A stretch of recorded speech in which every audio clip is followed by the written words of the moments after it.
Now when it comes to deer bedding, deer need certain things in their bedding area. Obviously, they need side cover, which is critical.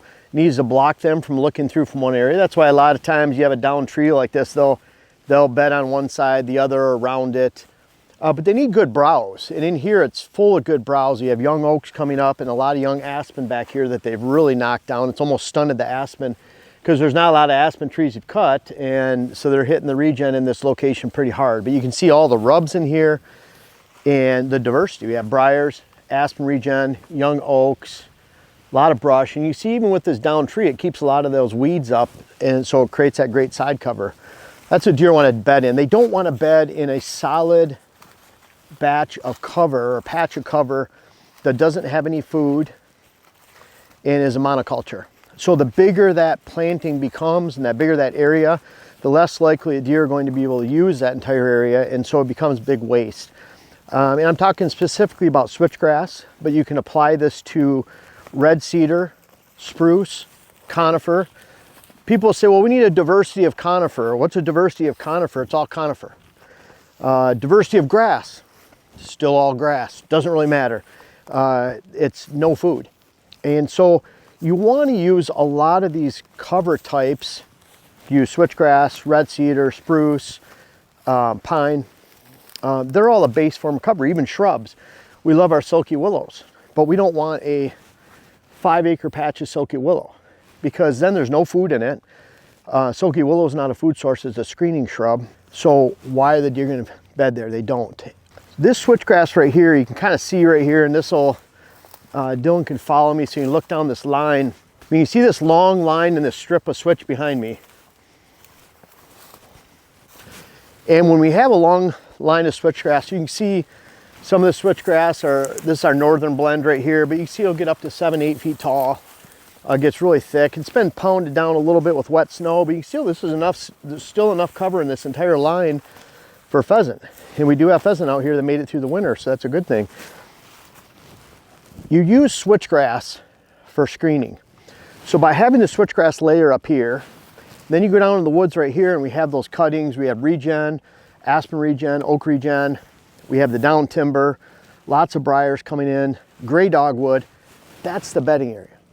With the switch right here, the deer feel comfortable bedding just 30, 40 yards in, 20 yards in. Take the switch out.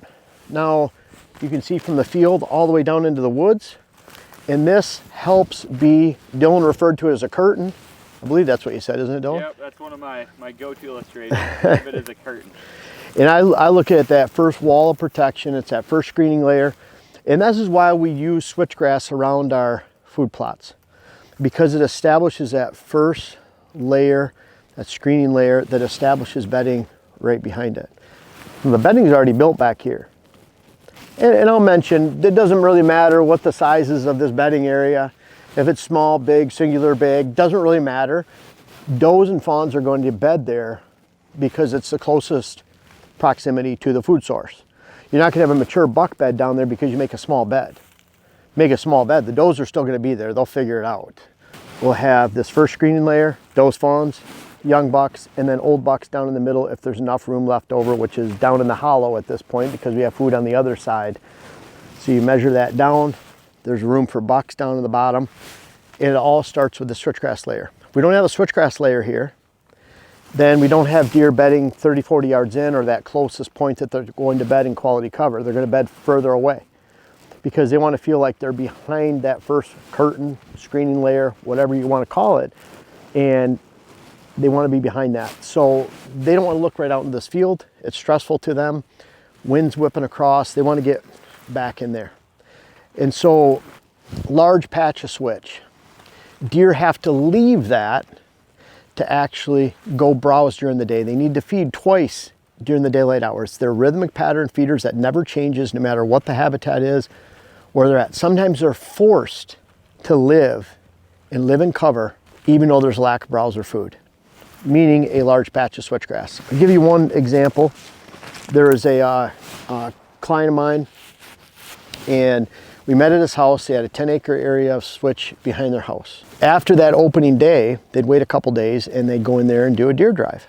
And they'd shoot a couple nice bucks here and there because Where their house was, there was absolutely zero cover, and it was all ag land and wet marsh where the deer couldn't bed. And so after opening day of gone, the second day, third day, and all these limited patches of small cover fence rows, their 10 acres of switchgrass became the hot spot to hold deer. However, for the other 99% of the year, it didn't hold deer. An example of switchgrass holding deer in a specific situation, a lot of areas are completely surrounded by ag. So you say, well, switchgrass, they're really holding the deer during this time. It's because there's a lack of cover. That's a deficiency in the area. Cover's at a premium. When you go into more balanced areas that have an adequate amount of cover and food, then they don't want to bed in the middle of that. I have another client, Bob was his name, down in southwest Wisconsin, in about a 30-acre switchgrass field. Zero living in that 30-acre switchgrass field, including pheasant, rabbits, anything, because there's no food in there. They use the outside edges. Deer wouldn't even go through the 30-acre monoculture of switchgrass. He was enrolled in a CRP program, and he was enrolled in that for 30 years, 25 years, whatever it was. And he would never even actually be able to see the benefit of that in the future by converting it back to something else. And so I was always disappointed for him in that, because it was just like a big 30-acre area that was gone and wasted because deer weren't using it, pheasant weren't using it, rabbits weren't using it. It was just a big wasteland. It wouldn't have mattered if it was switch, Indian grass, big blue stem, little blue stem.